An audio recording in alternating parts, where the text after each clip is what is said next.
नमस्कार दोस्तों, इस वीडियो में हम बात करेंगे यूनियन बजट 2024-25 की इम्पॉर्टेंट हाईलाइट के बारे में। एक्चुअली आपने हाईलाइट तो कई जगह देख ली होगी, डेटा भी आपने देख लिया होगा, बट कुछ बेसिक कॉन्सेप्ट्स हैं जो आपको पता होना चाहिए। जैसे रेवेन्यू रिसिप्ट्स क्या होती है, कैपिटल रिसिप्ट्स क्या होती है, गवर्नमेंट कहाँ से पैसा लेती है, कहाँ जाता है पैसा, ठीक है। तो ये जो सारी बेसिक कॉन्सेप्ट्स हैं, बहुत ही शॉर्ट वीडियो करने वाले हैं इसको, मतलब मैं कोशिश करूँगा 20 से 25 मिनट में ख़त्म हो जाए और जितने भी इंपॉर्टेंट कॉन्सेप्ट है इसको डिस्कस करेंगे। And after that there will be one more video of the MCQ, इसमें बात करेंगे MCQ बेस्ड क्वेश्चंस पे। तो ठीक है, without any delay let's start. So हम बात करते हैं सबसे पहले, ये जो है इंपॉर्टेंट वीडियो होने वाली है regarding every exam, whether PCS, RO और UPSC, ठीक है। तो सबसे पहले बात करते हैं, सिंपल सी बात करेंगे, बजट क्या होता है। पहले बजट बात कर लेते हैं, बजट क्या होता है। तो बजट हमें पता है that budget it is a type of जो भी गवर्नमेंट एक्सपेंडिचर कर रही है, पैसा खर्चा कर रही है और जितना भी पैसा उसको रिसीव हो रहा है, तो उन दोनों का जो बैलेंस होता है वो बजट में है। बजट जो शब्द है वो हमारे कहीं भी संविधान में मेंशन नहीं है। संविधान में आर्टिकल 112 में दस a term mentioned known as the annual financial statement, ठीक है। तो एनुअल फाइनेंशियल स्टेटमेंट इस नाम का एक टर्म मेंशन्ड है, बजट नाम का कोई भी टर्म नहीं है। एनुअल फाइनेंशियल स्टेटमेंट जो कि आर्टिकल 112 में मेंशन है। अब हम बात करते हैं कि जो बजट है, ठीक है, तो वहाँ पर क्या पूरा है, मतलब कुछ टर्म्स के बारे में बात करेंगे, बिल्कुल क्लैरिटी मिल जाएगी आपको। देखिए, सबसे पहले बात करते हैं कि देखो दो चीज़ें, एक होती है रिसीट। रिसीट क्या होती है? देखो, रिसीट जब आप कोई सामान खरीदते हो तो आपको रिसीट मिलती है। कहने का मतलब है, इसको आप समझ लीजिए रिसीव, ठीक है। रिसीव यानी कि आप पैसा ले रहे हो, तो आपको कहाँ कहाँ से पैसा आता है, आपको कहाँ कहाँ से पैसा आता है उसको बोलते हैं बजट की रिसीट, ठीक है। और एक इसी में पढ़ेंगे हम एक्सपेंडिचर, यानी गवर्नमेंट पैसा खर्च कहाँ पे कर रही है, ठीक है। तो बजट की अगर रिसीट की बात किया जाएगी, कहाँ कहाँ से बजट में पैसा उनको आ रहा है, गवर्नमेंट को आ रहा है, तो दो तरह की रिसीट होती है। पहला होता है आपका रेवेन्यू रिसीट और दूसरा होता है कैपिटल रिसीट, ठीक है ना। रेवेन्यू रिसीट क्या होता है? देखो, जब भी हम रेवेन्यू की सिर्फ रेवेन्यू की बात करेंगे तो उसका मतलब सिर्फ पैसे की बात कर रहे हैं, सिर्फ रुपये की बात कर रहे हैं, पैसा आ रहा है जा रहा है बस। बट जब हम कैपिटल की बात करते हैं तो यहाँ पे एसेट्स की बात करते हैं। एसेट्स मतलब भी कोई भी चीज़, जैसे सिंपल सी बात है, आपके पास सैलरी आई, सैलरी से आपने सिर्फ कुछ खाने पीने का सामान खरीद लिया, ठीक है ना, तो ये सारी क्या हो गया, खाने पीने का सामान खरीदा, आपने एंजॉय कर लिया, ये सारी आपकी रेवेन्यू वाला सिस्टम हो गया। कैपिटल मतलब आपके पास पैसा है, सैलरी आई, उससे आपने कुछ वर्थ खरीद लिया, आपने कोई प्लॉट खरीद लिया, आपने कोई घर खरीद लिया, तो वो होता है कैपिटल रिसीट में, ठीक है। तो दो तरह की रिसीट है, रेवेन्यू और कैपिटल। रेवेन्यू रिसीट जो है यानी कि सिर्फ पैसे के बारे में बात हो रही है यहाँ पे। अभी यहाँ पे एसेट्स के बारे में दो चीज़ें होती हैं, एक और चीज़ समझ पड़े, एक होती है आपकी एसेट्स और एक होती है लाइबिलिटी। लाइबिलिटी क्या होती है? जैसे मान लीजिए कि आपके पास पैसे आए, आपने गाड़ी खरीद ली, तो आपकी वो लाइबिलिटी, एसेट नहीं हो, ठीक है, आपको उसमें खर्चा करना पड़ेगा, ये सारी चीज़ें। एसेट्स क्या, आपने घर खरीद लिया इस तरह से, तो मतलब वो चीज़ समझ गए आप, ठीक है। तो ये हो गया आपके एसेट्स और लाइबिलिटी के बारे में। अब हम बात करते हैं कि रेवेन्यू रिसीट के दो पार्ट हैं, first is the tax revenue और दूसरा नॉन टैक्स रेवेन्यू। यानी कि अभी हम बात क्या कर रहे हैं कि गवर्नमेंट को पैसा कहाँ से आएगा, है ना, मनी कहाँ से कम इन होगी। तो मनी कहाँ से कम इन होगी? पहला होगा आपका टैक्स रेवेन्यू और दूसरा है नॉन टैक्स रेवेन्यू, ठीक है ना। टैक्स रेवेन्यू और non tax revenue. Tax revenue मतलब कि वो पैसा जो टैक्स से आ रहा है, उसमें भी दो तरह के पैसे हैं, डायरेक्ट टैक्स और इनडायरेक्ट टैक्स। हमें डायरेक्ट पता है डायरेक्ट टैक्स में कौन कौन से आते हैं, जैसे income tax, corporate tax, wealth tax, gift tax, state tax यानी कि जो लैंड की ड्यूटी लग रही है वो, और एक्सपेंडिचर टैक्स। इनडायरेक्ट टैक्स सबसे बड़े एग्जांपल तो इसका GST है, GST is an indirect tax. Sale tax, custom tax, service tax, entertainment tax, लगभग इन सारे टैक्स को अबॉलिश करके these all tax come under the domain of the indirect tax. Next is the non tax revenue. In the non tax revenue we have the interest receipt. Non tax revenue मतलब वो पैसा जो government के पास आ रहा है पर tax ही नहीं आ रहा है। जैसे इंटरेस्ट रिसीट यानी कि गवर्नमेंट ने जो लोन देके रखा है उसमें जो इंटरेस्ट मिल रहा है, तो वो नॉन टैक्स रिसीट है, वो नॉन टैक्स रेवेन्यू है। प्रॉफिट और डिविडेंड, गवर्नमेंट ने कहीं इन्वेस्ट करके रखा, उसको प्रॉफिट हो गया, ठीक है ना। फी एंड फाइन, जैसे मान लीजिए UPSC का एग्जाम है, स्टेट PCS का एग्जाम है, UP PCS का एग्जाम है, RO का एग्जाम है, तो उस एग्जाम को भरने में आप फी लगाते हो, पैसे देते हो, तो वो जो फी दे रहे हो तो वो गवर्नमेंट, वो टैक्स नहीं है गवर्नमेंट का, वो नॉन टैक्स रेवेन्यू, पैसे मिल रहे हैं गवर्नमेंट को। जो एक्सटर्नल ग्रांट है, कई सारे देश इंडिया को ग्रांट दे देते हैं, इंडिया भी ग्रांट देती है, तो अगर कोई देश इंडिया को ग्रांट दे रहा है तो उसमें इंडिया का कुछ खर्चा नहीं हुआ, तो वो क्या नॉन टैक्स रेवेन्यू है उसका, ठीक है। डिविडेंड फ्रॉम द PSU, जो PSU पब्लिक सेक्टर यूनिट्स हैं, ठीक है ना, जैसे मान लीजिए कि सीमेंट कॉर्पोरेशन ऑफ इंडिया हो गया, कोल इंडिया हो गया, तो इससे जो पैसा मिल रहा है वो आपका नॉन टैक्स रेवेन्यू है। या लोन इंटरेस्ट, गवर्नमेंट ने किसी को लोन देके रखा है, कंपनी को या बाहर किसी फॉरेन कंट्री को, और उससे जो इंटरेस्ट मिल रहा है that is the loan interest. फिर बात करते हैं कैपिटल रिसीट की। कैपिटल रिसीट क्या होगा? तो अब ये क्या हो गया, ये है हमारा पास पैसा यहाँ भी आ रहा है, पैसा यहाँ पर भी आ रहा है, पर डिफरेंस क्या है कि ये है आपका रेवेन्यू। अब यहाँ से जो पैसा आएगा वो कैपिटल के थ्रू आ रहा है, यानी कि उसमें कहीं ना कहीं एसेट्स का इन्वॉल्वमेंट है। जैसे recovery of the loan, recovery of the loan, यानी कि गवर्नमेंट ने जो लोन दे के रखा था उसकी रिकवरी हो रही है, तो वो क्या है, कैपिटल एसेट है, इस कैपिटल रिसीट है। कैपिटल रिसीट इसको क्यों मान रहे हैं, क्योंकि उसमें हम इंटरेस्ट पहले से अर्न कर चुके हैं। डिसइन्वेस्टमेंट, गवर्नमेंट किसी चीज़ का डिसइन्वेस्टमेंट कर रही है, ठीक है ना, यानी कि जैसे PSU का है, कोई जैसे LIC का डिसइन्वेस्टमेंट हो गया था, ठीक है ना, ये गवर्नमेंट कहीं से बोरो कर रही है। अब गवर्नमेंट कहीं से बोरो करेगी तो उसके बाद पुल बनाएगी, पुल बनाएगी, इंफ्रा बनाएगी, रोड बनाएगी, तो वो कहीं ना कहीं क्या है, वो कैपेक्स में जा रहा है, कैपिटल एक्सपेंडिचर में जा रहा है। तो यानी कि ये वो उसको क्या बोलेंगे, उसको बोलेंगे कैपिटल रिसीट। मतलब कोई भी वो पैसा जो आपका एसेट बनाए, कोई भी वो पैसा जो आपका एसेट बनाए उसको और आप ले रहे हो, तो वो हो गया कैपिटल रिसीट। और जहाँ लगाओगे आप एसेट बनाने में, तो वो कैपिटल एक्सपेंडिचर हो गया। जैसे प्रोविडेंट फंड, ठीक है ना। अब हम बात करते हैं गवर्नमेंट खर्चा कहाँ करती है, तो गवर्नमेंट खर्चा तो करती है दो जगह करती है। कहाँ पे, एक करेगी रेवेन्यू एक्सपेंडिचर, यानी कि ये कौन सा एक्सपेंडिचर है, ये वो एक्सपेंडिचर जिसमें गवर्नमेंट को कोई फायदा नहीं है, यानी कि ये उसकी एक तरह का क्या है, लाइबिलिटी है, ठीक है ना। और उसके बाद कैपिटल एक्सपेंडिचर, ये उसके एसेट्स बनेंगे। यानी कि यहाँ जैसे आपके पास 100 रुपये आए, ठीक है, और 100 रुपये से आपने फ़ोन खरीद लिया, आपने 100 रुपये से फ़ोन खरीद लिया, मान लीजिए, चलो 100 रुपये नहीं आता, 1 लाख रुपये आपके पास आए, 1 लाख आपके पास आया, और 1 लाख से आपने आईफोन खरीद लिया, तो आपका रेवेन्यू एक्सपेंडिचर है। पर अगर 1 लाख से आपने क्या किया, 1 लाख से आपने कोई एक छोटा सा रिक्शा खरीद लिया और उस रिक्शे को चलवा रहे हो, फिर वहाँ से पैसे आ रहे हैं, तो आपका कैपिटल एक्सपेंडिचर हो गया, ठीक है ना। Revenue expenditure, so revenue expenditure क्या, इसका मतलब क्या है, no change in the assets और द लाइबिलिटीज़ में, एसेट्स और लाइबिलिटी में कोई चेंज नहीं होगा। और उसमें क्या होगा, ये लाइबिलिटी है गवर्नमेंट की, मतलब ये गवर्नमेंट की ड्यूटी है, गवर्नमेंट को ये देना ही देना है, बस समझ रहे हैं, गवर्नमेंट को ये देना ही देना है, गवर्नमेंट की ये ड्यूटी है। तो रेवेन्यू एक्सपेंडिचर क्या हो गया, revenue expenditure it is the duty of the government. Clear. Next बात करते हैं पेमेंट, कौन कौन सी इसमें चीज़ें आएंगी, जैसे पेमेंट ऑफ इंटरेस्ट। अब गवर्नमेंट ने जो लोन लेके रखा है उसमें इंटरेस्ट पे करना है, तो वो उसका रेवेन्यू एक्सपेंडिचर है। गवर्नमेंट जो सैलरी पे कर रही है, पेंशन दे रही है, वो रेवेन्यू एक्सपेंडिचर में आएगा। गवर्नमेंट जो ग्रांट दी, जैसे श्रीलंका को हमने ग्रांट दिया अभी प्रॉब्लम जब था, या गवर्नमेंट जो सब्सिडी दे रही है, ठीक है ना, वो सब्सिडी फूड सब्सिडी दे रही है, 80 करोड़ लोगों को फूड सब्सिडी दे रही है, तो वो क्या उससे गवर्नमेंट को कुछ फ़ायदा मिल रहा है क्या, नहीं मिल रहा है। तो अगर उससे गवर्नमेंट को कुछ फ़ायदा नहीं मिल रहा है, that is the revenue expenditure. फिर उसके बाद एजुकेशन हेल्थ पे इतना पैसा खर्चा हो रहा है, डिफेंस सर्विसेज पे, है ना, और उसके बाद सोशल वेलफेयर स्कीम्स, तो ये सारा जो है इससे गवर्नमेंट को कोई लाभ नहीं है, कोई बेनिफिट नहीं है, this is all revenue expenditure, ठीक है। नेक्स्ट बात करते हैं कैपिटल एक्सपेंडिचर। यहाँ से गवर्नमेंट को फायदा है, यहाँ से क्या होगा, गवर्नमेंट के एसेट्स बढ़ेंगे और उसकी लाइबिलिटी कम होगी। जैसे बात करें कंस्ट्रक्शन, जैसे रोड ब्रिजेस बिल्डिंग का कंस्ट्रक्शन कर रहे हो, तो एम्प्लॉयमेंट मिलेगा लोगों को, और वो बिल्डिंग बनी भी रहेगी तो देश का भी GDP भी बढ़ेगी इससे, ठीक है ना, GDP जो होगी वो भी बढ़ेगी, ठीक। फिर बात करते हैं परचेज, क्या चीज़ तुम खरीद रहे हो, जैसे तुमने लैंड खरीद लिया, मशीन खरीद ली, वो भी क्या है, कैपिटल एक्सपेंडिचर है, उससे आगे फायदा मिलेगा। इन्वेस्टमेंट कर रहे हो तुम शेयर मार्केट में या कहीं पे शेयर्स में, तो भी क्या कहते हैं, capital expenditure. Loan to the state और फॉरेन गवर्नमेंट, ये देखो मैंने बताया, देखो loan to the state and foreign government, यानी कि दूसरी गवर्नमेंट को अगर तुम लोन दे रहे हो, ठीक है, तो तुम्हारा कैपिटल एक्सपेंडिचर में, और वहाँ से जो इंटरेस्ट आएगा, रिकवरी ऑफ द लोन, ठीक है ना, और यह लोन जो रिकवरी ऑफ द लोन करोगे तो वो कैपिटल रिसीट में आ जाएगा, recovery of the loan capital receipt में आ जाएगा। लेकिन हाँ, लोन का जो इंटरेस्ट है वो नॉन टैक्स रेवेन्यू में आएगा, ध्यान रखिएगा। लोन अगर पूरा जो लोन, तो सिंपल सी बात फिर से समझो, जो लोन आपने बाहर गवर्नमेंट को दिया तो वो किस में आ जाएगा, कैपिटल एक्सपेंडिचर में आ गया, ठीक है ना, कैपिटल एक्सपेंडिचर में आ गया। वो अगर उस लोन में जो इंटरेस्ट मिल रहा है वो नॉन टैक्स रेवेन्यू है, ठीक। और उसके अलावा अगर पूरा का पूरा लोन ही वापस मिल गया, भाई पहले इंटरेस्ट दोगे फिर आप पूरा लोन लोगे, तो that is the recovery of the loan. Clear बात हो गई इतनी, ठीक है, क्लियर। तो ये चीज़ हो गई।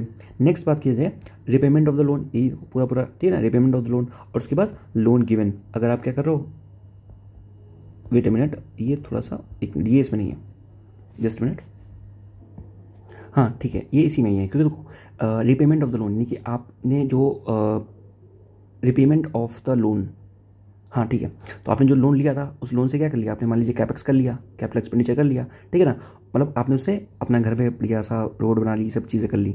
अब उस लोन को रीपे कर रहे हो तो कहीं ना कहीं वो कैपिटल एक्सपेंडिचर में, तो आपको फायदे तो, आपके एसेट्स तो बढ़ गए। और उसके बाद लोन गिवन यानी कि जो आप लोन दोगे, ठीक है, नहीं लोन इसमें लोन गिव से हमारा नहीं लोन टेकन होगा इसमें, ठीक है, लोन टेकन यानी कि जो आप लोन लोगे, ठीक है, बाहर से, तो वो कहीं ना कहीं कैपिटल एक्सपेंडिचर में हमारा काम आएगा। फिर बात करते हैं अकाउंट। अब अकाउंट भी दो तरह के हैं, पहला है हमारा करंट अकाउंट और दूसरा है कैपिटल अकाउंट, ठीक है ना। करंट अकाउंट की बात की जाए तो करंट अकाउंट में क्या है, करंट अकाउंट जैसे हमारा एक करंट अकाउंट होता है, एक सेविंग अकाउंट होता है। करंट अकाउंट मतलब यहाँ पर चीज़ें रियल टाइम में होंगी, जैसे आपने कोई भी सामान खरीदा उसके बाद तुरंत पेमेंट कर दिया, that is the current account. इसलिए बोलते हैं करंट अकाउंट डेफिसिट और कैपिटल अकाउंट डेफिसिट। हमारा जो कैपिटल अकाउंट है, ठीक है, वो डेफिसिट में रहता है, कभी करेंट अकाउंट रहता है, तो दैट इज इट।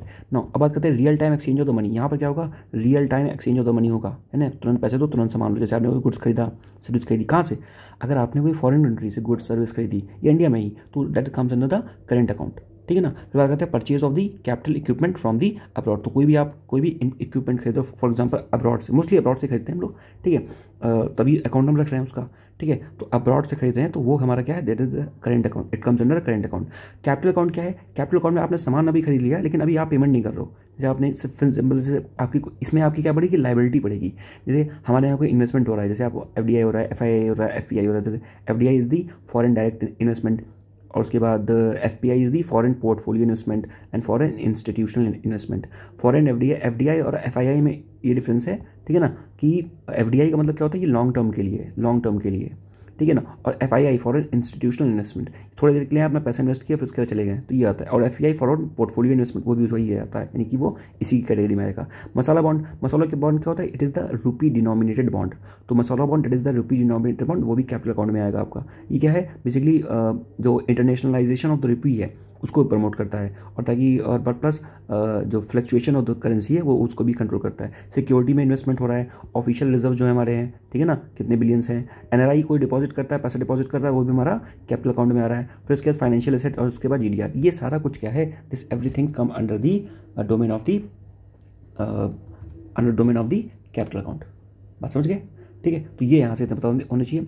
उसके बाद 2-3 चीज़ और समझेंगे हम लोग, विच इज़ इंपॉर्टेंट। क्या है इंपॉर्टेंट, पहला समझेंगे हम लोग कि अगर जैसे मान लीजिए, अच्छा यहाँ पे ये इसको फुल फॉर्म लिख लीजिए, ग्लोबल डिपॉजिटरी रिसीप्ट, ठीक है। अब बात करते हैं कुछ चीज़ें और जो इंपॉर्टेंट है, इज़ दी लोन गिवन। देखो इसको मैंने शॉर्ट करके लिख दिया, अगर हम लोन दे रहे हैं, लोन हमने दिया, किसी को दिया, तो कैपिटल एक्सपेंडिचर में हमारा आ रहा है। क्यों, लोन दिया, ठीक है ना, उसमें इंटरेस्ट मिलेगा, फायदा होगा हमको, फिर वो लोन भी वापस मिलेगा, तो क्या हो गया, that is comes under the capital expenditure. Loan received, अगर पूरा हमारा लोन का पूरा पैसा वापस आ गया, तो वो पैसा आ गया ना, वो पैसा आ गया तो वो कैपिटल रिसीट में है, यानी कि वो पैसा हमारे पास वापस आ गया, यानी कि हमारी लायबिलिटी बढ़ गई। अब ये हमारा क्या है, ये हमारी लायबिलिटी को घटा रहा है, हमने पैसा दिया है ना, तो हमको अब हमें चिंता नहीं है। Next is the interest earn on the loan. अगर कोई भी इंटरेस्ट आ रहा है लोन पे, तो वो है नॉन टैक्स रेवेन्यू रिसीट। अभी बताया मैंने, जो भी इंटरेस्ट आ रहा है कहाँ पर, लोन में, ये देखो इंटरेस्ट रिसीट, जो भी इंटरेस्ट आ रहा है लोन पे वो क्या है, नॉन टैक्स रेवेन्यू रिसीट के अंदर आ जाएगा, ठीक है। फिर उसके बाद बात करते हैं interest payment by the government on the taken loan, यानी कि कोई भी आपने गवर्नमेंट ने, इंडियन गवर्नमेंट ने जो लोन लेके रखा है, उसके अंतर्गत वो अगर इंटरेस्ट पेमेंट कर रही है तो वो रेवेन्यू एक्सपेंडिचर में जाएगा, ठीक है। वो कैपिटल में नहीं जाएगा, वो रेवेन्यू एक्सपेंडिचर में जाएगा। तो मैं बता चुका हूँ यहाँ पे, ठीक है ना। देखो पेमेंट ऑफ द इंटरेस्ट, ये रेवेन्यू एक्सपेंडिचर का पार्ट है, ठीक है ना। नेक्स्ट बात करते हैं रीपेमेंट ऑफ द लोन। पूरा लोन रीपे कर रहे हो तो वो भी क्या है, कैपिटल एक्सपेंडिचर में जा रहा है। देखो सिंपल सी बात है, अगर हम बात करें लोन गिवन, लोन दे रहे हो या लोन का रीपे करो, लोन दे रहे हो, ठीक है ना, तो वो भी कैपिटल एक्सपेंडिचर में, क्योंकि उसमें वो इंटरेस्ट मिलेगा जो पहला वाला था।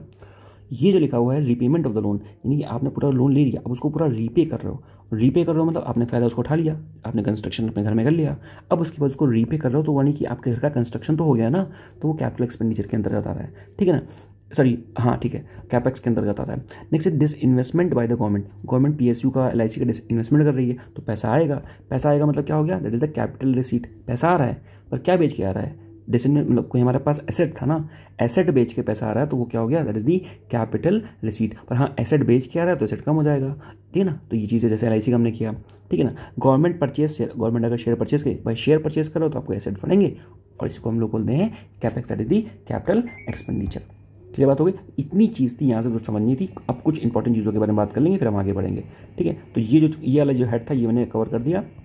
नेक्स्ट जो है आपको पता होना चाहिए, ठीक है ना, कि आर्टिकल 113 में क्या लिखा हुआ है, डिमांड फॉर ग्रांट। बाकी मैं इसका डिटेल में नहीं जाऊँगा, जो इंपॉर्टेंट चीज़ उनको सिर्फ कवर करूँगा, ठीक है। डिमांड फॉर ग्रांट कहाँ दिया गया, आर्टिकल 113 में दिया गया है, ठीक है ना। यहाँ पर बात किया गया कि यहाँ पर एस्टिमेशन ऑफ द एक्सपेंडिचर होता है कंसोलिडेटेड फंड ऑफ इंडिया से, फिर उसके बाद एनुअल फाइनेंशियल स्टेटमेंट रिक्वायर होता है, और उसके बाद वोट होती है लोकसभा में, और उसके बाद सबमिट फॉर द ग्रांट। इतनी चीज़ें बात करते हैं। फाइनेंशियल बिल वही जो 100 हमारा जो 10 है मनी बिल को ही क्या है, मनी बिल को ही फाइनेंशियल बिल कहते हैं। और फाइनेंशियल बिल 117 में दिया गया है, ये भी पता होना चाहिए आपको, ठीक है। तो ये सारी चीज़ें हैं। नेक्स्ट बात करते हैं कि कहाँ से जो गवर्नमेंट कहाँ पे खर्चा कर रही है, ठीक है। तो जो सबसे ज़्यादा जो खर्चा है वो गवर्नमेंट कहाँ कर रही है, सबसे ज़्यादा बात किया जाए पहली चीज़ तो ये वाला है, दैट इज़ द स्टेट की जो टैक्सेस हैं, डिवोल्यूशन ऑफ टैक्सेस, वो तो ठीक है। लेकिन सबसे ज़्यादा जो गवर्नमेंट खर्चा कर रही है वो कहाँ, इंटरेस्ट पेमेंट पे खर्चा कर रही है।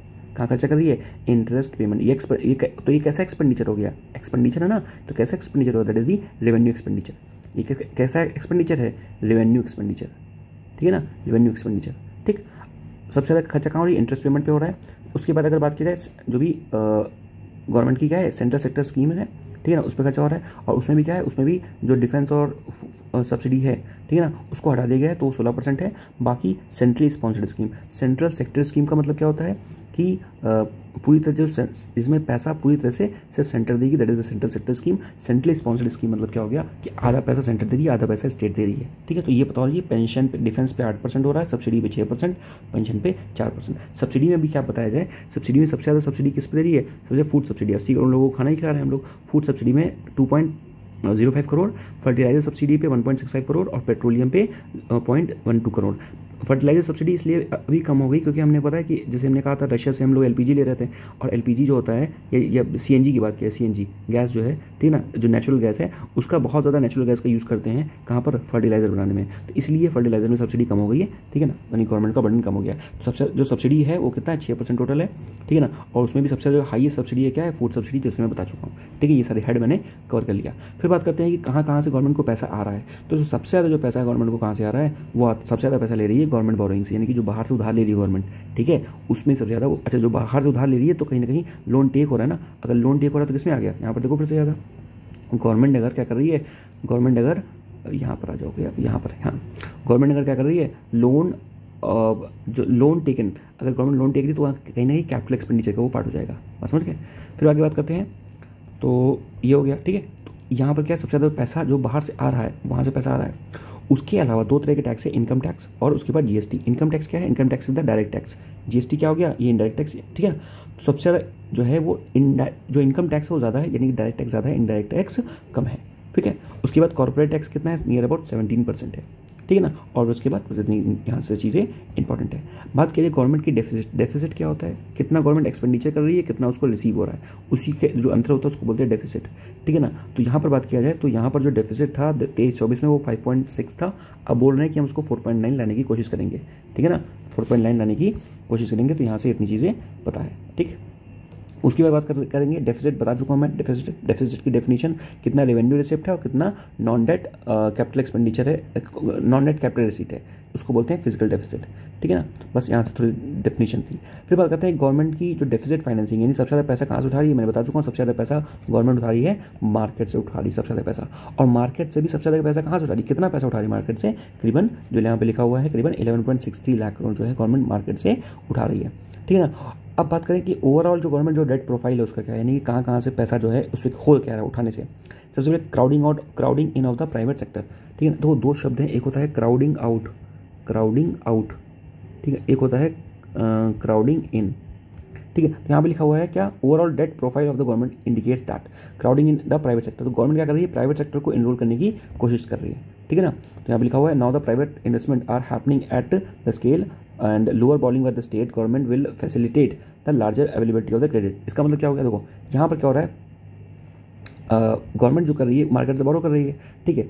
और सबसे ज़्यादा गवर्नमेंट जो है वो मार्केट से बोरो कर रही है डेटेड सिक्योरिटीज़ के फॉर्म में, ठीक है। तो प्राइवेट सेक्टर को भी क्या रहेगा, थोड़ा बहुत वो भी वहाँ से बोरो कर सकता है, बहुत नहीं बोरो कर सकता।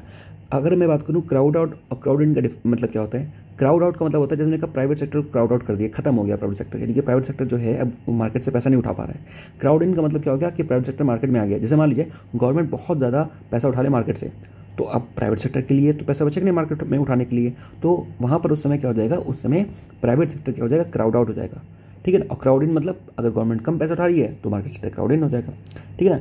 और उसके बाद स्टेबल गवर्नमेंट डेफिसिट प्रोफाइल, अगर गवर्नमेंट अपने इंडियन मार्केट से पैसा उठा रही है तो वो क्या है, वो स्टेबल डेफिसिट को दिखाता है। अगर उसको घाटा हो गया, बाहर से पैसा उठाएगी तो दिक्कत है। फिर उसके बाद लो करेंसी रिस्क, भाई इंडिया क्योंकि जो बोरोइंग की है वो कौन सी करेंसी से है, इंडियन करेंसी से है, तो ये जो low risk of the borrowing है। ठीक है, इतनी चीज़ें यहाँ से पता होनी चाहिए। ये क्या है, trends of the okay tax receipt. Tax receipt के बारे में अगर बात की जब 23-24 में जो टैक्स रिसीट थी, यानी कि टैक्स से कितना रिसीट आया था 11.7% ऑफ द जीडीपी, अब बोल रहे हैं कि 11.8% जीडीपी आएगा। इसी को बोलते हैं क्या, टैक्स टू जीडीपी रेशियो। और जो टैक्स टू जीडीपी रेशियो होता है ये दिखाता है कि तुम्हारी जो इकोनॉमी है वो कितनी अच्छे से ग्रो कर रही है।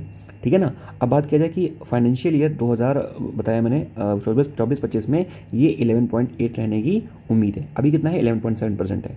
ठीक है ना। तो टैक्स टू जीडीपी रेशियो जो है वो अभी हाईएस्ट है 10 सालों में, ये पता होना चाहिए आपको। और जो भी आपका जो डायरेक्ट टैक्स होता है, ठीक है ना, direct tax to GDP ratio जो होता है बेसिकली ये एक हॉलमार्क होता है कहाँ किसका, प्रोग्रेसिव टैक्स बर्डन का। प्रोग्रेसिव टैक्स बर्डन का, यानी कि जितना ज़्यादा तुम्हारा टैक्स जितना ज़्यादा जीडीपी बढ़ रही है टैक्स भी बढ़ रहा है, तो ये प्रोग्रेसिव टैक्स है। ठीक है ना। प्रोग्रेसिव टैक्स, दो तरह के टैक्स होते हैं, एक होता है प्रोग्रेसिव, एक होता है रिग्रेसिव। रेग्रेसिव का मतलब क्या हो गया, जैसे प्रोग्रेसिव का मतलब क्या हो गया, जितनी इनकम बढ़ती जा रही है उतना उसका टैक्स बढ़ता जा रहा है, इसको बोलते हैं प्रोग्रेसिव टैक्स। और जिसकी इनकम बढ़ती जा रही है उतना टैक्स कम होता जा रहा है, उसको बोलते हैं रिग्रेसिव टैक्स। तो इंडिया में क्या है, इंडिया में क्या चल रहा है, इंडिया में प्रोग्रेसिव टैक्स का सीन चल रहा है। ठीक है। फिर बात करें इकोनॉमिक ग्रोथ की, कितनी ग्रोथ हो रही है हमारी, तो इकोनॉमिक ग्रोथ हमारी कितनी है, फाइनेंशियल ईयर में रही थी 23-24 में रही थी 8.2%। ठीक है ना। और उसके बाद 24-25 में रहने वाली है 7.2%, थोड़ी सी कम होने वाली है। ठीक है। इन्फ्लेशन की बात किया जाए तो इन्फ्लेशन जो है अभी स्टेबल चल रहा है। ठीक है, नियर अबाउट बात करें 4% इन्फ्लेशन चल रहा है। ठीक है ना।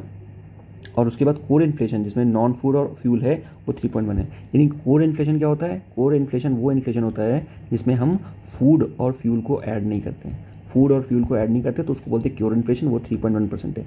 इन्फ्लेशन होना कितना चाहिए, 4 ± 2%, यानी कि इन्फ्लेशन जो है 4 ± 2% रहना चाहिए, ये रिकमेंडेशन आया था। यानी कि 2 से 6% के बीच में इन्फ्लेशन हमारा रहना चाहिए। ठीक है ना। फॉरेन एक्सचेंज जो हमारे अभी कितने हैं, 646, यानी कि 646.4 बिलियन अभी जो है वो मार्च 2024 का डेटा है, ये हमारा इतना हमारा फॉरेन एक्सचेंज है। ठीक है। फिर अगर बात करें कि बैंक्स के बारे में, तो बैंक्स का एक होता है एनपीए। एनपीए क्या होता है, नॉन परफॉर्मिंग एसेट्स। वो लोन जो बैंक ने दे के रखा उसको वो वापस नहीं आया, रिकवर नहीं हुआ। ठीक है ना, लोग डिफॉल्ट कर गए लोन पे, उसको बोलते हैं एनपीए। तो बैंक का जो एनपीए है अभी क्या है, शेड्यूल कमर्शियल बैंक का जो एनपीए है, ग्रॉस नॉन परफॉर्मिंग एसेट जितना है वो कितना है, वो 2.8% है। ठीक है ना। बैंक का जो ग्रॉस नॉन परफॉर्मिंग एसेट्स है जीएनपीए है वो कितना है, वो 2.8% है, तो ये काफ़ी कम है। ठीक है ना। और उसके बाद बात करें कि capital to risk rated asset ratio वो कितना है, 16.8 है मार्च 24 में। ये क्या होता है, capital to risk weighted asset ratio, यानी कि गवर्नमेंट ने कितना लोन दे के रखा है। ठीक है ना, गवर्नमेंट ने कितना लोन दे के रखा है और उसके ऊपर कितना रिस्क हो रहा है, तो उसको बोलते हैं capital to risk assets ratio, वो कितना है, 6.8% है। ठीक है ना, ये पता होना चाहिए। बात करते हैं गवर्नमेंट की प्रायोरिटीज़ क्या है, कहाँ गवर्नमेंट पैसा देगी। तो यहाँ पर अगर बात की जाए एग्रीकल्चर सेक्टर में नियर अबाउट 1.52 लाख जो पैसा देगी एग्रीकल्चर और अलाइड सेक्टर में देगी। ठीक है। फिर उसके बाद न्यू कई सारी वैराइटीज़ है, वहाँ पर भी ध्यान दिया जाएगा। नेचुरल फार्मिंग में काफ़ी जोर दिया गया है ताकि हम साइंटिफिकली रूप से इसको इस्तेमाल करें, ताकि जो CO2 का इमोशन है वो काफ़ी कम हो सके। ठीक है। उसके बाद हम पल्स और ऑयल सीड्स पर फोकस करेंगे because they are good source of the protein just like the mustard, ground nuts और सोयाबीन एंड द सनफ्लावर। ठीक है ना। और हम पाम ऑयल पर बहुत ज़्यादा इंपोर्ट करते हैं ताकि उस पर भी हम थोड़ा सा रोक लगा सकें। ठीक है। सो दैट इज़ ठीक है, that is the ratio. Next बात करते हैं वेजिटेबल प्रोडक्शन पे हम बात कर रहे हैं ताकि सप्लाई चेन उसको देख सकें। ठीक है ना। और वेजिटेबल प्रोडक्शन के लिए हम बात कर रहे हैं, इसके लिए FPO के लिए फार्मर प्रोड्यूसर ऑर्गेनाइजेशन को हम प्रमोट कर सके, कोऑपरेटिव्स को प्रमोट कर सके, ताकि हम क्या कर सके, पूरा एक सप्लाई चेन बना सके जहाँ पर स्टोरेज और मार्केटिंग का भी ध्यान रख सके। फिर बात करते हैं digital public infrastructure for the agriculture. तो एग्रीकल्चर के लिए एक डिजिटल पब्लिक इंफ्रास्ट्रक्चर की बात कर रहे हैं। ठीक है। और उसके बाद वहाँ पर से क्या होगा कि 6 करोड़ जो बेसिकली फार्मर्स हैं, ठीक है ना, उनको इसके अंतर्गत लाया जाएगा और लैंड रजिस्ट्रेशन किया जाएगा। लैंड रजिस्ट्रेशन क्यों जरूरी है, अभी क्या हो रहा है कि the farmers are getting loan from the informal sector so that we can include them in the formal sector. ठीक है, एक फॉर्मलाइजेशन वे पे उनको क्या लोन मिल सके। ठीक है ना। और उसके बाद हम बात करेंगे कि जनसंपर्क बेस्ड किसान क्रेडिट कार्ड, जनसंपर्क बेस्ड किसान क्रेडिट कार्ड को बेसिकली हम उनको प्रोवाइड करेंगे। Next is the shrimp production and export. Shrimp क्या होता है आपको पता ही है ना, मछली की तरह छोटा सा होता है। तो ये क्या है, ये it is a food product. तो हम क्या कर रहे हैं कि we are promoting the sea food export. Sea food जो एक्सपोर्ट है उसको हम प्रमोट कर रहे हैं। लास्ट फाइनेंशियल ईयर में it was touch more than 60,000 crore. ठीक है ना। और उसमें भी सी फूड एक्सपोर्ट में भी सिर्फ फ्रोजन श्रिम्प की अगर बात किया जाए तो फ्रोजन श्रिम्प 2/3 है टोटल सी फूड एक्सपोर्ट का। तो you can just have the glance over the weightage of the shrimp production and export.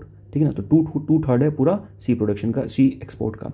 फिर बात करते हैं नेशनल कोऑपरेटिव एक पॉलिसी बनानी पड़ेगी ताकि ऑलराउंड डेवलपमेंट हो सके कोऑपरेटिव सोसाइटी का। स्किल डेवलपमेंट पे भी थोड़ी सी बात की गई है कि जो भी नए लोग होंगे, ठीक है, यानी कि जो नया यूथ है, ठीक है, उसको क्या करेंगे, जिसके घर की इनकम लगभग 1 लाख रुपए पर मंथ ऐसा कुछ, मतलब sorry eligibility salary of 1 lakh रुपए तक उसकी सैलरी हो जाएगी धीरे धीरे करके, ठीक है, अच्छे से काम करेगा तो। बाकी हमने बात किया कि 15,000 उसको देंगे 3 इंस्टॉलमेंट में, बस इतना ही आपको याद रखना है। बाकी मैन्युफैक्चरिंग सेक्टर में है उनको भी कुछ सपोर्ट करने के लिए थोड़ी थोड़ी सी बातें की गई, ज़्यादा इंपॉर्टेंट नहीं है। लोन की बात करें, एजुकेशन लोन 10 लाख तक मिल जाएगा 3% इंटरेस्ट पे, तो ये पता होना चाहिए, ठीक है। नेक्स्ट बात करें कि डेवलपमेंट के लिए क्या क्या, रूरल डेवलपमेंट के लिए, रूरल इंफ्रास्ट्रक्चर डेवलपमेंट के लिए 2.66 लाख करोड़ दिया हुआ है, ठीक है ना। जैसे बात किया गया पूर्वोदय की, बात की गई पूर्वोदय क्या मतलब, जैसे बिहार, झारखंड और उसके बाद वेस्ट बंगाल, आंध्र प्रदेश। वैसे पता है आपको बिहार और आंध्र प्रदेश के लिए तो इस बार काफ़ी बल्ले बल्ले थी, ठीक है।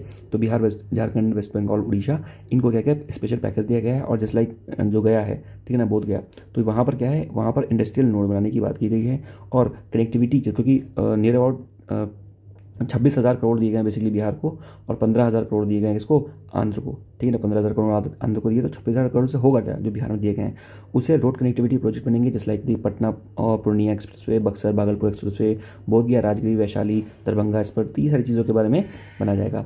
बेसिकली बात किया जाए बिहार में मेडिकल कॉलेजेस और इंफ्रास्ट्रक्चर, इस पर बहुत ज़्यादा फोकस किया गया है।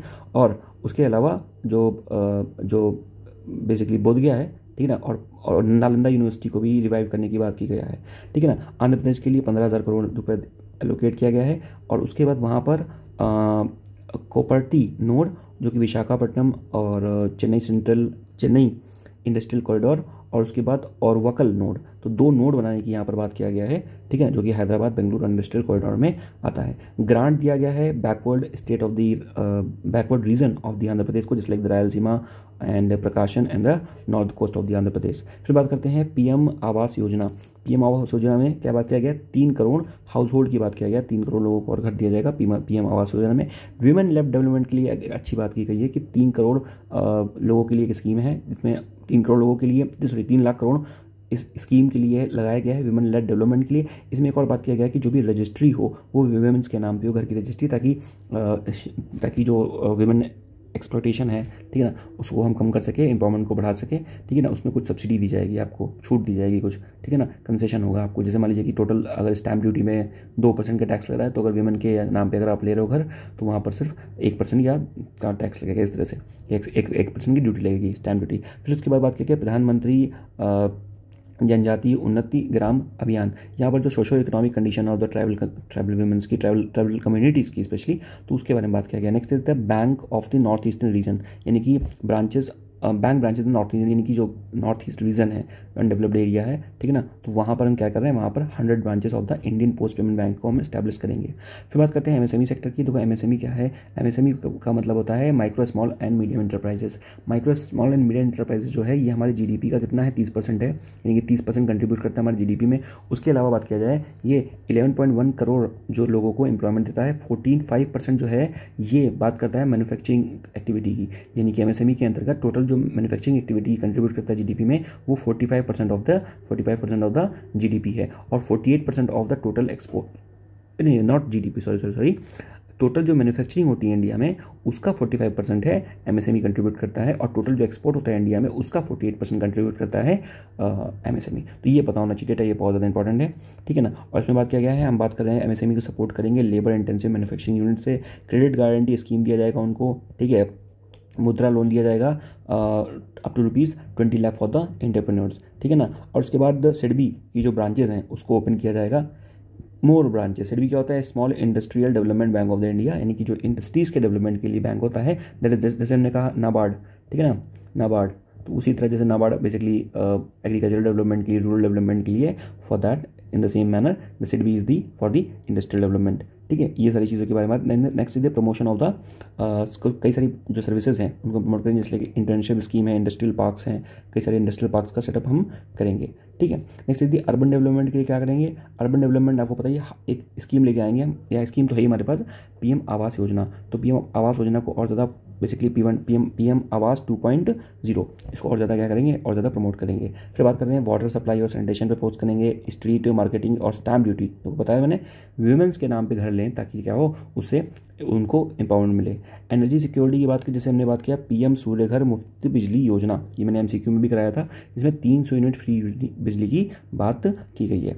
ठीक है, फिर बात करते हैं इंफ्रास्ट्रक्चर में बताया टोटल जीडीपी का 3.4% सिर्फ इंफ्रास्ट्रक्चर पे खर्चा हो रहा है, जो कि और मैंने बताया इंफ्रास्ट्रक्चर पे खर्चा मतलब it is a capital expenditure.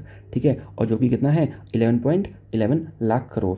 ठीक है, फिर बात करते हैं टूरिज्म में जैसे मैंने बताया कि बोधगया को, जैसे बिहार को 26,000 करोड़ मिल रहा है, 15,000 करोड़ आंध्र को मिल रहा है, तो उसमें बिहार में क्या कर रहे हैं कि कॉम्प्रिहेंसिव डेवलपमेंट करेंगे, किसे, टेम्पल कॉरिडोर, जैसे हमने काशी हिंदू विश्वनाथ जो टेम्पल है, ठीक है, उसका जैसे डेवलपमेंट किया है उसी तरह हम विष्णुपद टेम्पल को हम डेवलप करेंगे, जो कि गया में है, और महाबोधि टेम्पल को भी डेवलप करेंगे, जहाँ पे बोधि ट्री के नीचे बुद्धा ने इनलाइटमेंट प्राप्त किया था, बोधगया बिहार में जो कि है। ठीक है, तो हम इसको क्या करेंगे, इसको हम डेवलप करेंगे on the model line of the Kashi Vishwanath temple corridor. Next Rajgir, जो कि इमेंस इंपॉर्टेंट रखता है रिगार्डिंग द हिंदू बुद्धिज्म और द जैनिज्म, इसको भी डेवलप करेंगे, इस रीजन को डेवलप करेंगे। ठीक है ना, and so will do develop the Rajgir and will also develop the Nalanda as the tourist centre. Innovation की बात किया जाए तो अनुसंधान नेशनल रिसर्च फंड, इसमें कुछ पैसा दिया जाएगा। नेक्स्ट जनरेशन की बात किया जाए, यहाँ पर बात करें रूरल लैंड रिलेटेड एक्शन, जैसे मैंने बताया unique land parcel identification number और भू आधार फॉर ऑल, यानी कि जितना भी लैंड है whether it is in the rural area urban area. ठीक है, अर्बन एरिया में भी लैंड डिजिटलाइजेशन के जीआईएस मैपिंग के द्वारा सारी लैंड को हम क्या करेंगे, सारी लैंड को हम आइडेंटिफाई करेंगे, ताकि जो बेस्ट डेटा है हमारे पास मिल सके, ताकि उसके बाद हम जैसे कभी कभी लैंड डिस्प्यूट हो जाते हैं, let's say the farmer want to take the loan from the formal sector bank, but they don't have the paper, they don't have the proper data कि ये लैंड उनको बिलोंग करता है, so hence there is a lot of the difficulty, there is lot of the hurdles, और वो loan नहीं ले पाते। So that is one thing. ठीक है, इसमें बारे में बात करते हैं। और उसके बाद सर्विस जो लेबर्स हैं उनके लिए ई श्रम पोर्टल है, उसको सशक्त करने के लिए बात किया गया है, श्रम सुविधा, और उसके बाद Samadhan portal enhance the ease of the compliance for the industry and trade, इसके लिए है ये। ठीक है, ये इतनी चीज़ है। नेक्स्ट बात करें इनडायरेक्ट टैक्स। ठीक है, indirect rationalisation of the GST में की स्लैब में थोड़ा सा चेंज किया गया है। और उसके बाद बात की जाए कि जो कस्टम ड्यूटी है, कस्टम ड्यूटी को काफ़ी कम किया, जैसे गोल्ड में है ना कस्टम ड्यूटी कम किया हुआ है, तो इस तरह से काफ़ी सारी चीज़ें मेडिसिन में मोबाइल में क्रिटिकल मिनरल में सोलर एनर्जी प्रोडक्ट में, यानी कि अब बाहर से जो प्रोडक्ट है इंडिया में आ सकते हैं। एफडीआई को प्रमोट कर रहे हैं, एफडीआई को इसलिए प्रमोट कर रहे हैं ताकि हम मैन्युफैक्चरिंग को प्रमोट कर सकें और वहाँ से हम जॉब क्रिएशन पे फोकस कर सकें। तो ये सारी चीज़ें हैं। तो बात करते हैं डायरेक्ट टैक्स एक्ट किसके अंदर आता है, इनकम टैक्स ऑफ 1961 के अंदर। बात ज़्यादा इंपॉर्टेंट नहीं है, हाँ ये इंपॉर्टेंट है शॉर्ट टर्म गेन टैक्स। जो शॉर्ट टर्म गेन टैक्स है वो पहले क्या करता था 15%, उसको बढ़ा के 20% कर दिया गया है। ठीक है, ये चीज़ पता होना चाहिए। लॉन्ग टर्म गेन टैक्स वो कितना है 12.5%। शॉर्ट टर्म गेन टैक्स यानी कि जैसे आप कुछ भी शेयर मार्केट में शेयर खरीदते हो बेचते हो तो पहले 15% टैक्स लग रहा था, अब 20% टैक्स लग रहा है। तो बात है abolition of the angel tax को खत्म कर दिया। ये क्या होता है, taxes raised by the startup if they are exceeds the fair market value, यानी कि वो पैसा जो एंजल टैक्स मतलब क्या होता है, एक होता है एंजल इन्वेस्टर मतलब क्या होता है, आपको बाहर से कोई इन्वेस्टर मिल गया है जो पैसा लेके आ रहा है तो उसको बोलते हैं एंजल इन्वेस्टर, वो पैसा इन्वेस्ट कर रहा है, वो एंजल इन्वेस्टर हो गया। उस पर जो टैक्स लग रहा है that is the angel tax, उस पर जो टैक्स लग रहा है वो कौन सा टैक्स है, एंजल टैक्स। ठीक है, फिर बात करते हैं safe harbour for the mining company selling the raw diamond, यानी कि आप रॉ डायमंड इंडिया में बेच खरीद सकते हो। ये बहुत इंपॉर्टेंट था पॉइंट एक, कि जो कॉर्पोरेट टैक्स है फॉरेन कंपनी में वो पहले 40% था, 35% कर दिया। वही क्यों कर रहे हैं, क्योंकि हम एफडीआई को क्या कर रहे हैं, जो हम एफडीआई को उसको प्रमोट कर रहे हैं कि भाई चाइना से भी हमने बोल दिया है कि चाइना से भाई तुम अपना लाओ सामान यहाँ पर बेचो। ठीक है ना, और बाकी सिर्फ 17,500 रुपये सैलरीड एम्प्लॉयड को टैक्स रेट में रिबेट मिली है। तो आई थिंक नहीं, मतलब दिस इज इन, मैं थोड़ा तेज़ चलाऊँ और थोड़ा तेज़ चलूँगा ही, ताकि क्योंकि बहुत कुछ चीज़ें समझनी है। ठीक है, आप अगर आपको ज़्यादा तेज़ स्पीड लग रही तो आप मुझे बता सकते हैं। तो आपको ये वीडियो कैसे लगी, इसके बाद एक और वीडियो लेके आएंगे जिसमें एमसीक्यू के बारे में बात करेंगे। आई होप आपको ये चीज़ें अच्छे से समझ में आई होंगी, और खास तौर से ये वाला पार्ट, ये अगर समझ में आ गया तो आपके बहुत सारे क्वेश्चन जो होंगे इकोनॉमी के सॉल्व हो जाएंगे। ठीक है, तो आपसे मिलते हैं, till then take care, good bye, thank you, this is Mohit Tiwari from ZIS। जय हिंद, जय भारत।